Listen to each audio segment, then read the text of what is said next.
My father's decision that changed my life. My parents divorced when I was 7.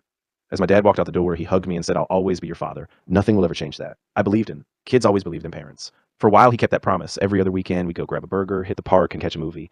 It wasn't perfect, but it was enough. He was still my dad. Then he met her. Her name was Sandra. She had 2 kids, a boy and a girl, both around my age. At first, I thought it was fine. I even tried to be cool with them. But slowly, every other weekend visits became monthly. Then birthdays were missed, school plays, science fairs. Every time there was an excuse. I remember calling him once, crying, asking why he never came. He said, "You're growing up so fast, you don't really need me around as much now." I was 12 years old. I needed my dad. High school came and went. I threw myself into school just to keep busy, made friends, got good grades, pretended everything was fine.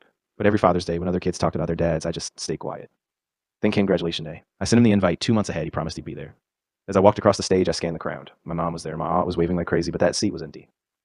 2 days later, he called, saying his wife had planned a surprise trip and he didn't want to let the kids down. The kids. His other kids. That was the day I stopped waiting. Years went by. I built a life of my own. I moved, got a job, found people who actually had my back. Then one evening, out of nowhere, he showed up at my door. Older, worn out. He said he'd been thinking a lot and that he regretted everything. He asked if we could start over. I stood there a long time. Then I said, "Dad, I spent my whole childhood looking for you in empty seats. At birthdays, at graduations, at every moment that mattered. That little boy needed you then, not now." I wished him well and closed the door. Because sometimes the hardest lesson is this. You can't keep saving a seat for someone who already chose where they want to sit. And if a parent made you feel invisible, just know this. Their absence was never a reflection of your worth.